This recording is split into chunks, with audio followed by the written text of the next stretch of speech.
Yeni bir siyasi kriz, yıkılan heykeller, 2 aydır dinmek bilmeyen toplumsal olaylar, istifa edip farklı ülkeye kaçan bir başbakan.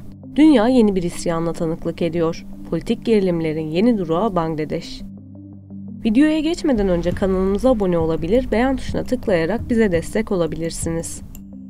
Bangladeş'te şu anda ciddi siyasi ve toplumsal bir kriz yaşanıyor. Haziran 2024'te hükümetin işe alım kotalarına karşı başlayan öğrenci protestoları kısa sürede Başbakan Şeyh Hasina Vacid hükümetine karşı geniş çaplı bir ayaklanmaya dönüştü. Bu eylemlerin tamamı hükümete yönelik. Şikayetlerse yolsuzluk, ekonominin kötü yönetimi ve son noktada memur alım kotaları. Ayaklanmaların büyümesine sebep olansa aktivistlerin büyük bir çoğunluğunu oluşturan Z kuşağının arkasında ordunun durması. İki yönlü bu baskılar Hasina Vacid'in istifasına neden oldu ve Asya'nın Demir Lady'si lakaplı kadın başbakan ülkesini helikopterle terk ederek Hindistan'a kaçtı. Peki olaylar nasıl gelişti? Aslında onca insanın ölümüne, başbakanın istifasına neden olan durum mahkemeden geçen bir karar. Kamuda istihdam edilen ayrıcalıklı kontenjanlar. Bangladeş'te yeni mezun bir öğrenci kamu hizmeti için başvuru yapmak istediğinde önündeki zorlu engelleri tek tek aşması gerekiyor. Yaklaşık 500 bin ve 600 bin kişinin başvurduğu bu savaşta sadece 500-600 kişilik bir alım var. Bu 600 kişilik alımın %30'u yani yaklaşık 200'ü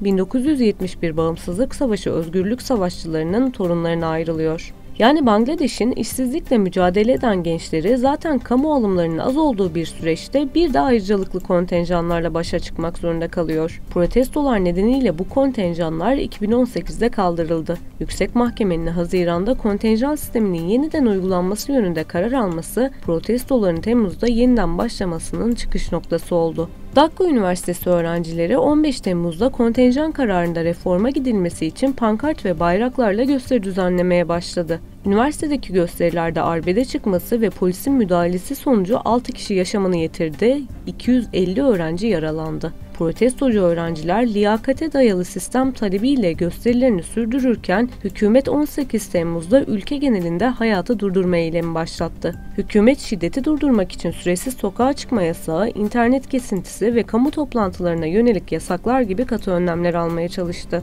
Bunun üzerine ülkedeki tüm üniversiteler süresiz kapatıldı ancak öğrenciler bu karara rağmen okulları terk etmeyi reddetti. Temmuz ortasında gösterilerde ölü sayısı 45'e, yaralı sayısı 2000'e yükselirken muhalefete ve vatandaşlara destek çağrısı yapıldı. Göstericiler Devlet Yayın Kuruluşu BTV'nin binasını ateşe verdi. Şiddet olayları sürerken iktidardaki Avami Birliği Partisi kontenjanın %30'dan %20'ye düşürülmesini teklif etti. Bangladeş Yüksek Mahkemesi 21 Temmuz'da gösterilerin fitilini ateşleyen kararında değişikliğe gitti. Mahkeme Bağımsızlık Savaşı'na katılanların ailelerine kamuda kontenjan oranını %30'dan %5'e çekti. Toplam kontenjanın %2'sinin etnik azınlık ve engelli bireylere, %93'ünün ise liyakate dayalı şekilde tahsis edilmesini kararlaştırdı. Detayları Mahmut Osmanoğlu Hoca anlattı.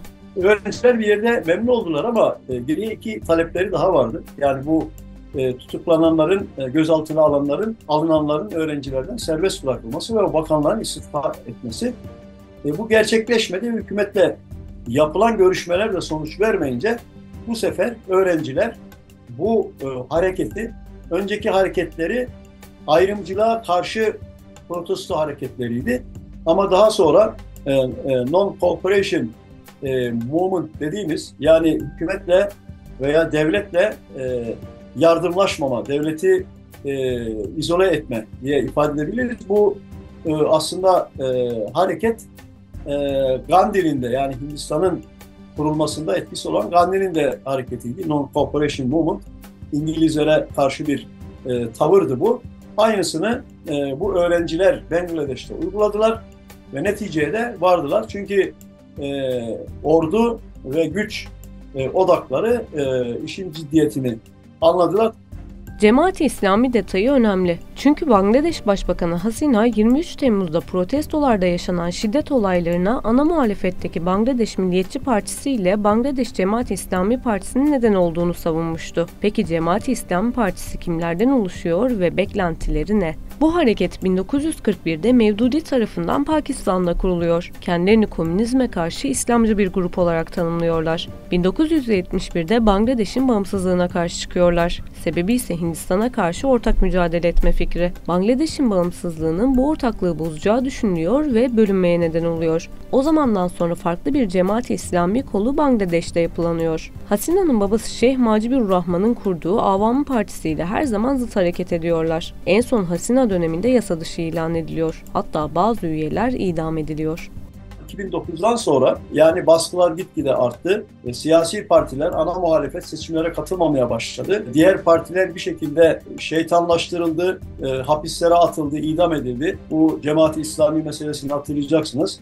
Bir savaş suçları mahkemesi oluşturdu Bangladeş ve orada 1971 yılında onların Kurtuluş Savaşı olarak ifade ettikleri savaşta Pakistan tarafında savaştıklarını iddia ettikleri insanları yeniden yargıladılar. Bunun üzerine geçtiğimiz günlerde Avami Birliği Partisi önderliğindeki 14 partiden oluşan grup kamuda kontenjan protestoları adına garip bir karar aldı. Vandalizm ve kargaşayla ülkeyi istikrarsızlaştırmakla suçladıkları Cemaat-i İslami Partisi ve partinin öğrenci kolu yasaklandı. Bangladeş hükümeti 24 Temmuz'da mahkemenin kararına uyacağını açıkladı ancak bu da tansiyonun düşmesini engelleyemedi. Çünkü eylemlerin sebebine bir yenisi daha eklenmişti. O da Cemaat-i İslami Partisi'nin engellenmesiydi. Sonrasında askerlerin kontrolü altında sokağa çıkma yasağı kısmen uygulanmaya devam etti. Bangladeş'te yaklaşık 2000 kişi 2 Ağustos'ta bu kez de protestolarda ölenler için başkent Dakka'nın çeşitli noktalarında toplandı. Göstericiler Hasina hükümetini protesto ederek gösterilerde yaşamını yitirenler için adalet istedi. Başbakanın asıl sonunu hazırlayansa şu oldu. 4 Ağustos'ta yaklaşık 100 gösterici polis baskını sonucu öldürüldü. Bunun üzerine protestocular iyice ayaklandı ve başbakanın konutunu bastı. Konutu basılan Hasina evinin terasında hazır bulunan helikoptere geçti. İstifa eden ve ülkeden kaçmak zorunda kalan Demir Lady'nin 15 yıllık iktidarı sona erdi.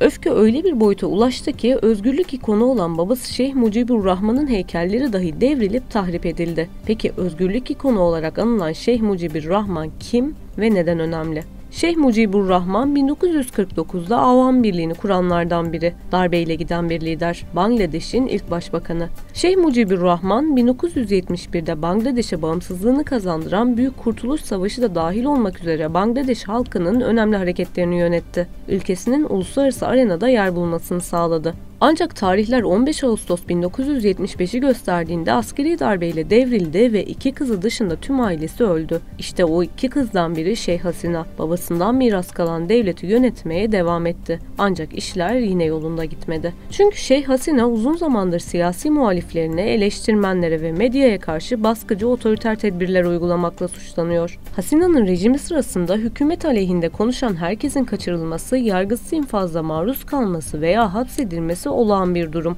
Adaleti bulmak ve hakları güvence altına almak Hasina'nın 17 yıllık iktidarı boyunca nadir görülen ve ulaşılamaz bir hayal. Protestocuların, özellikle de öğrencilerin isyanlarını sürdürmekten başka alternatifleri yok. Protestolarına son vermeleri halinde devlet güçleri ve Hasina'nın siyasi partisi Bangladeş Avami Partisi tarafından kaçırılacakları ya da ölümle karşı karşıya kalacakları açık görülüyor. Bangladeş'teki insan hakları örgütleri Hasina'nın 2009'da iktidara gelmesinden bu yana en az 600 kaçırılma ve yüzlerce yargısız infaz vakası yaşandığını tahmin ediyor. Bangladeş'in güvenlik güçleri uzun süredir ciddi suistimaller ve işkencelerle suçlanıyor. Hatta ABD bu uygulamalar sebebiyle 2021'de Bangladeş'e yaptırım bile uyguladı. Hindistan'ın tutumu da bu noktada önemli. Çünkü ortamın karışmasından faydalanabilecek bir ülke. Bangladeş'te önemli bir azınlık olan Hindistanlılar Hasina iktidarından yanaydı. Olaylar yaşandıktan sonra Hasina'yı devirenlerin kendilerine de saldırdıklarını iddia ettiler. Bu iddialar Hindistan basınında da yer aldı ancak doğrulanamadı. Mahmut Osmanoğlu Hoca Hindistan meselesini anlattı. Ordu üzerinden yeniden Bangladeş'te etkili olmak isteyebilir. Çünkü Hindistan'ın gerçekten büyük bir nüfuzu söz konusu. Hatta bir Bangladeşli arkadaşım adeta Bangladeş Hindistan casusları kaynıyor demişti. Peki akıllarda tek bir soru var. Şimdi ne olacak? Tablo ortaya çıktı. Asker Demir Lady olarak bilinen Hasina Vacit'ten istifasını aldı ve geçici bir hükümet kuracağını söyledi. Bununla ilgili Devlet Başkanı Muhammed Şahabuddin'le de istişareler yapıldı ve protestolarda önemli çabaları olan kişilerin istişaresiyle birlikte bir geçici hükümet kurulmasına ve bu hükümetin başına bir aslında ekonomist yani finansçı getirilmesine karar verildi. Hasina'nın istifasından sonraki gündem Güney Asya ülkesini kimin kontrol edeceğiydi. Ülkedeki gerginlikler devam ederken Cumhurbaşkanı Muhammed Şahabuddin mümkün olan en kısa sürede yeni seçimlerin yapılacağına dair güvence vermişti. Öğrenci protesto liderleri de ordu liderliğindeki bir hükümeti kabul etmeyeceklerini, aksi takdirde protestoların yeniden başlayacağını açıklamışlardı. Tam bu sırada karşımıza haftalardır devam eden eylemleri organize eden öğrenci liderleri tarafından desteklenen bir isim çıkıyor: Muhammed Yunus. Bu destekle Muhammed Yunus, Perşembe günü geçici hükümetin başına geçti. Peki ülkede düzeni yeniden kurma ve Bangladeş demokrasisini istikrara kavuşturma çabalarına liderlik etmesi istenen Muhammed Yunus kim? Muhammed Yunus adını ilk olarak 1970'li yıllarda ülkenin en yoksul kesimlerinin bu durumdan kurtulmasına yardımcı olan mikrofinans sisteminin öncüsü olarak duyuruyor. Bu girişime yoksul köylere yaptığı ziyaretler ilham vermiş. Bazı köylülere sadece 10 dolar borç vererek geleneksel bankaların kredi vermekte isteksiz davrandığı küçük girişimcilere yardımcı olmuş. 1980'li yılların sonunda on binlerce üyesi olan girişim başarılı oluyor ve Grameen Bank'a dönüşüyor. Grameen Bank, Bangladeş çapında tekstil, telekom, geniş bantlı internet dahil bazıları kar amaçlı, bazıları da kar amacı gütmeyen projeleri destekleyici bir kuruluş. Başarı ve uluslararası arenada tanınmasından sonra Yunus, 2006'da da Nobel Barış Ödülünü alıyor. Aynı zamanda profesör olan Yunus, Barış Ödülünü aldıktan sonraki aylar içinde giderek artan oranda siyasete dahil olmaya başlıyor. O zamanlar, siyasette rahat bir insan değilim, ancak durum gerektirirse politikaya atılmakta da tereddüt etmem demiş.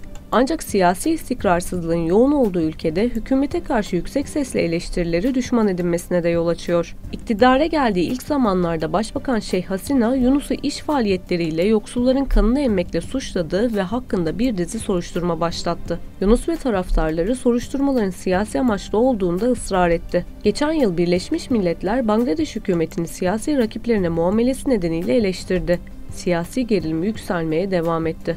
Geçen yıl Temmuz ayında Bangladeş Yüksek Mahkemesi Yunus'un yaptığı bir bağış için 1 milyon dolardan fazla vergi ödemesine hükmetti. Daha sonra ülkenin çalışma yasalarını ihlal ettiği gerekçesiyle Grameen Telekom'daki 3 çalışma arkadaşıyla birlikte 6 ay hapse çarptırıldı. 4'ü de suçlamaları reddetti ve dava temize giderken şartlı tahliye edildiler. Şeyh Hasina hükümetinin dramatik bir şekilde sona ermesinin ardından Yunus öğrenci protestolarının liderleri tarafından Bangladeş'i istikrara kavuşturacak isim olarak seçildi.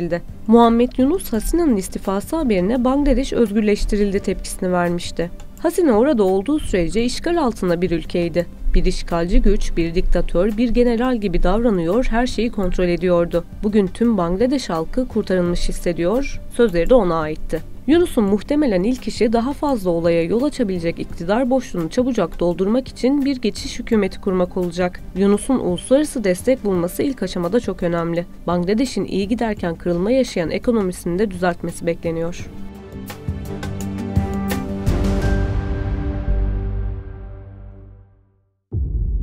Yeni bir siyasi kriz, yıkılan heykeller, 2 aydır dinmek bilmeyen toplumsal olaylar, istifa edip farklı ülkeye kaçan bir başbakan. Dünya yeni bir isyanla tanıklık ediyor. Politik gerilimlerin yeni durağı Bangladeş.